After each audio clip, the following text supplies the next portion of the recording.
More than 150 gospel artists quietly gathered inside a Nashville venue on an unforgettable evening, with no television cameras, no media attention, no elaborate stage production, and no public announcement.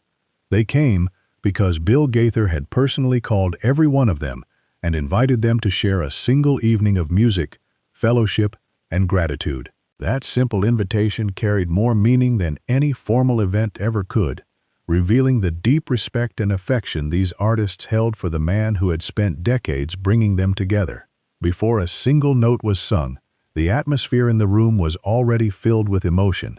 Friends who had not seen one another in years embraced tightly. Conversations quickly turned into prayers, and tears appeared long before the music began. To understand why this gathering became so significant, it helps to look back to the beginning of Bill Gaither's remarkable journey. In 1965, while working as a schoolteacher in Alexandria, Indiana, he wrote a simple gospel song that few people expected would have much impact. Yet that early step marked the beginning of a ministry that would transform gospel music for generations. Over the following decades, Bill and his wife, Gloria Gaither, became one of Christian music's most influential songwriting teams. Together, they created songs that comforted people during seasons of uncertainty and inspired countless believers around the world.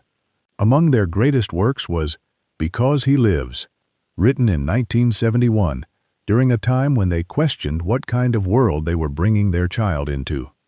Instead of surrendering to fear, they expressed hope through music, and the song eventually became one of the most beloved hymns in modern Christian history. Bill possessed an extraordinary ability to gather people, while Gloria had a unique gift for expressing faith through powerful lyrics. Together, they built something that lasted far beyond changing musical trends. Their greatest achievement came with the launch of the Homecoming series in 1991. What began as a modest recording session in Alexandria, featuring veteran gospel singers whom many believed audiences had forgotten, soon became one of the most successful projects in Christian music history. The first recording, featuring songs like I Feel Like Traveling On, received an overwhelming response from viewers, proving there was still a deep hunger for traditional gospel music.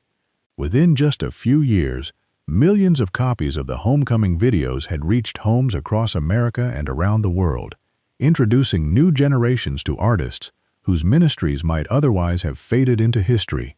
Unlike traditional concerts, the Homecoming gatherings felt like family reunions where music flowed naturally alongside conversation, laughter, prayer, and heartfelt memories. The unscripted moments often became just as meaningful as the performances themselves because audiences could see genuine friendships and authentic faith on display. Through more than 60 Homecoming productions recorded in places ranging from small churches to famous concert halls and even the Holy Land, Bill Gaither preserved an important part of gospel music's heritage while building a community that stretched across generations. Artists such as Mark Lowry, Guy Penrod, David Phelps, Wes Hampton, and many others became familiar faces to millions of viewers, each bringing unique voices and personalities while remaining united by a shared faith and mutual respect. Yet as the years passed, the Homecoming family also experienced profound loss. Legendary figures who had shaped Southern gospel for decades gradually passed away, leaving empty seats that could never truly be filled.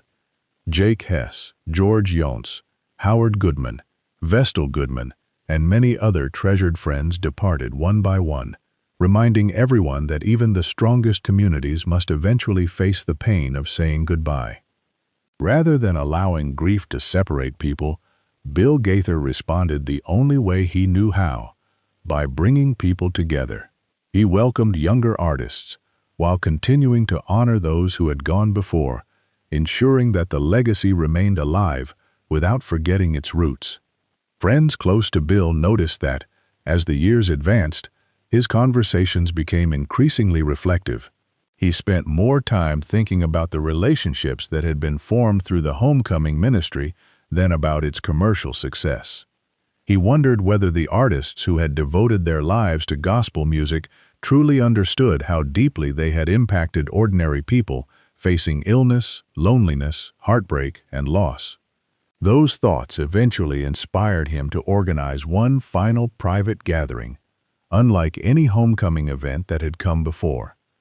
Instead of asking a production company to arrange the evening, Bill personally spent months making phone calls himself. He did not rely on assistants or mass emails. He simply called each artist individually and extended a heartfelt invitation to come to Nashville, not for a concert or recording session, but simply to spend one more evening together. His request was beautifully simple. There would be no cameras, no merchandise tables, no performance schedule, and no audience beyond those who had shared the journey. He wanted everyone who had helped build the Homecoming family to stand together once more and sing. Every artist he contacted accepted the invitation without hesitation. When they arrived in Nashville, the room quickly filled with embraces, joyful reunions, quiet conversations, and spontaneous prayers. The overwhelming emotion present was not merely sadness but deep gratitude. It felt like a celebration of friendships that had endured for decades, alongside an acknowledgement that time changes every season of life. Before any music began, Bill Gaither stepped to the front of the room. Those who attended later recalled that he spoke for only a few minutes, yet every word carried tremendous weight. He expressed sincere thanks to every person present, explaining that his lifelong desire had been to create places where people could encounter God's presence through music and fellowship. He reminded them that the songs they had shared were never just performances, but sources of hope for countless listeners sitting quietly in hospitals, churches, living rooms, and nursing homes during some of the hardest moments of their lives. Many people were already crying before he finished speaking because they recognized that this gathering represented something far greater than another musical reunion. Then, without anyone announcing a program or distributing sheet music, someone quietly began playing the opening chords of "Because He Lives." Instantly, every voice in the room joined together. No instructions were necessary, because everyone already knew the song by heart. Gloria Gaither stood beside her husband as more than 150 voices filled the room with the hymn she had written over 50 years earlier, during a season of uncertainty. In that moment, the years seemed to disappear as the message of hope that had comforted millions echoed once again through the voices of those who had devoted their lives to sharing it. The evening became a powerful reminder that the Homecoming ministry had never been built simply on nostalgia or musical excellence, although both certainly played important roles. Its true foundation was community. Bill Gaither understood that gospel artists were more than performers appearing on a stage. They were a family connected by faith, shared experiences, personal sacrifices, and enduring friendships.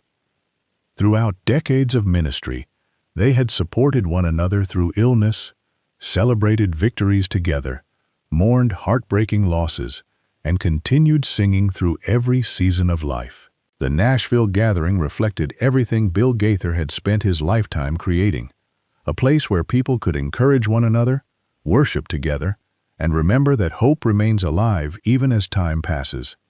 There were no bright lights or television audiences to witness that extraordinary evening, yet those who were present carried its memory with them as one of the most meaningful experiences of their lives. It demonstrated that genuine faith, patient leadership, and authentic love create legacies that continue long after the applause fades. Bill Gaither's greatest accomplishment was never measured by album sales, awards, or packed concert halls, but by the community he nurtured for generations. The sound of 150 voices singing together, without rehearsals, without expectations, and without concern for recognition, became lasting proof that some things built on love, humility, and unwavering faith never truly come to an end.